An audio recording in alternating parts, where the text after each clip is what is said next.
This is part 3 of our how-to series, and today we're answering the question, how to remember what you've read. This commenter says, I have quite a few books, but I have been kind of paralyzed in reading them because I don't want to read and forget what I've read, so I want to take notes, but it takes forever to finish my books, and I haven't been able to find a balanced and efficient way to go through them. Could you perhaps share how you read and go through so many books? So the first thing is, how do you remember everything you've read? You don't. You don't read books to remember everything. And this is something that really was a challenge for me, especially early on when I started reading and I wanted to remember everything that I possibly could, but you can't. There's a story of Paul Washer's that he tells about a grandson and his grandfather. The grandson was expressing to his grandfather that he couldn't remember the things he was reading. And he said, what's the point of reading if you don't remember? And his grandfather said, well, do you see over there by the fireplace, there's a bucket? And he said, yeah, I see it. And he said, well, go down to the creek, fill it with water, and bring it back. So the kid brings the bucket, goes down the hill, fills it with water, runs up the hill, and it splashes out. There are holes in the bucket too, so it was falling out of the bottom. And by the time he got it up the hill, there was no water in it. And he said, this is impossible. There's no way to get water up the hill from the creek with all these holes in it. His grandfather said, well, try again. See if you can do it a second time. So he goes back down and again is unable to fill the bucket with water by the time he gets up to the top of the hill. So his grandfather says, do it again. And so 2 or 3 more times, goes down to the creek, he fills it with water, and by the time he gets back up to the top of the hill, there's just nothing left in it. And he finally just gives up and he says, what is the point? There's no reason to do this. I'm not filling the bucket at all. And the grandfather said, well, look inside the bucket. It may not be full of water, but it's clean. You've cleaned the soot from the bucket. It's not about remembering everything, but the things you're not remembering are still in your mind. They're still there, and God is using them to cleanse you. But there are a couple things that can help you, such as taking notes and keeping your quote document, as we discussed in earlier videos in this series. It's not going to stay in your mind that way, but you can return to it later. And then another thing would just be to pray through your reading. God is giving you the time to read.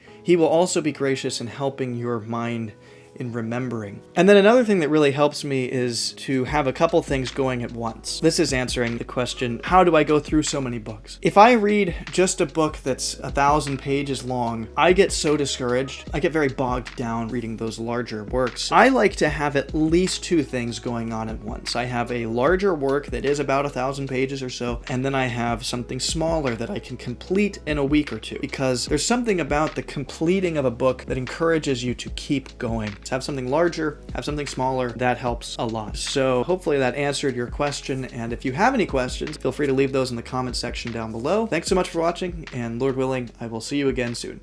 God bless. Bye.